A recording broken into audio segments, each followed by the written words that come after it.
ചാ പിന്നെ ഓരോന്നായിട്ടങ്ങ് വായിച്ചു തുടങ്ങിക്കോ. വായിട്ടാ കേശുട്ടൻ. അയ്യോ അത് വായിക്കണ്ട, അത് ഞാൻ വായിച്ചതാ. ആണോ? വലിയ ഗുണമൊന്നുമില്ല, മാറ്റി വെച്ചേരെ. അടുത്തത് ജയന്തൻ. ഞാൻ തന്നെ വായിക്കും. അപ്പോൾ വായിക്കട്ടെ. എല്ലാവർക്കും വിദ്യാഭ്യാസം, എല്ലാവർക്കും തൊഴിൽ, പിന്നെ എല്ലാവർക്കും അടച്ചുറപ്പുള്ള വീട്. ഇതാണ് എൻ്റെ സ്വപ്നം. കൂടാതെ വേർതിരിവില്ലാത്തൊരു ലോകം. ഓ, ആക്ച്വലി ഈ ആഗ്രഹം നല്ലതാണ്. ഇതല്ലാണ്ട് ഇൻഡിപെൻഡന്റ് ആയിട്ട് എന്തെങ്കിലും ആഗ്രഹമുണ്ടോ? ഇൻഡിപെൻഡന്റ് ആയിട്ട് അങ്ങനെ ഒരു ആഗ്രഹം എനിക്കില്ല. എനിക്ക് പൊതുവായിട്ടുള്ള ഒരു ആഗ്രഹം. എല്ലാവരും ഒരുപോലെ അല്ലേ? ലോകമേ തറവാട്. അതെ അതെ, ലോകമേ തറവാട്. ശരി, അതാണ് നമ്മുടെ കാഴ്ചപ്പാട്. ഇനിയിപ്പോ അടുത്തത്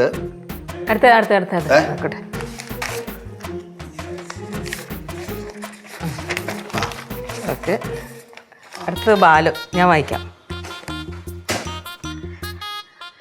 വായിക്കട്ടാ. കുടുംബസമേതം എല്ലാവരും കൂടി ഒരു കാരവൻ എടുത്ത് എല്ലായിടത്തും ചുറ്റിക്കറങ്ങണം. ഇന്ത്യ മൊത്തം. ഇന്ത്യയിൽ കൂടെ അപ്പുറത്തൊക്കെ പോവാം, അഫ്ഗാനിസ്ഥാൻ പോവാം, അങ്ങനെയൊക്കെ. അങ്ങനെ പോകാം. വേൾഡ് മൊത്തം ഒന്ന് എഴുതിയിരിക്കണേ. കൊള്ളാം ബാലു, പൊളിച്ച്. അടുത്ത ഞാൻ വായിക്കാം. കുട്ടുമാമന്റെ ചെറിയ ആഗ്രഹമൊന്നും അല്ലല്ലോ മാമ.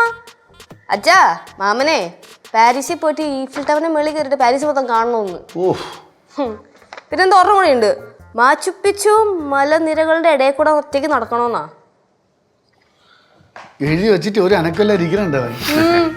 മാച്ചുപ്പിച്ചു കൊള്ളാല്ലേ? മാച്ചുപ്പിച്ചു. അപ്പൊ ഇനി അടുത്ത അമ്മയുടെ ആഗ്രഹം വായിക്കേ. വായിക്കണ്ടേ? ഞാൻ പറയാം.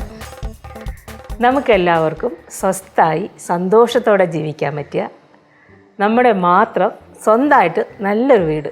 വലിയ വീടൊന്നും വേണ്ട, ചെറുത് മതി.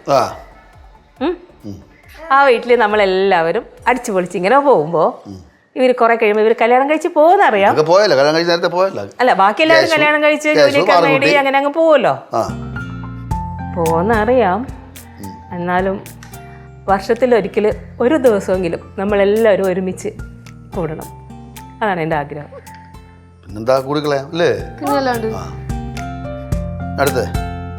അത്രേ ഉള്ളൂ. മക്കളും മക്കളുടെ മക്കളൊക്കെ ആയിട്ട് നമ്മൾ രണ്ടുപേരും അടിച്ചു പൊളിക്കും അല്ലേ ബാലു?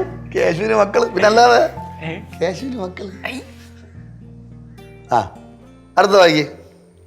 അടുത്ത എന്താ, എനിക്കും അമ്മയുടെ ഇത്ര ആഗ്രഹമൊക്കെ ഉള്ളൂ. ഒരു കുഞ്ഞു വീട്, സന്തുഷ്ട കുടുംബം.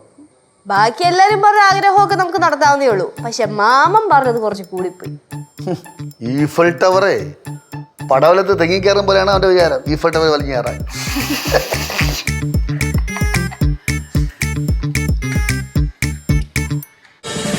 ഫ്ലവേഴ്സ് ഒരുക്കുന്ന കാഴ്ച വസന്തം യൂട്യൂബിൽ പ്രേക്ഷകർക്ക് ലൈവായി കാണാം. ഫ്ലവേഴ്സ് കോമഡിയിൽ ജോയിൻ ചെയ്യൂ, ആസ്വദിക്കൂ.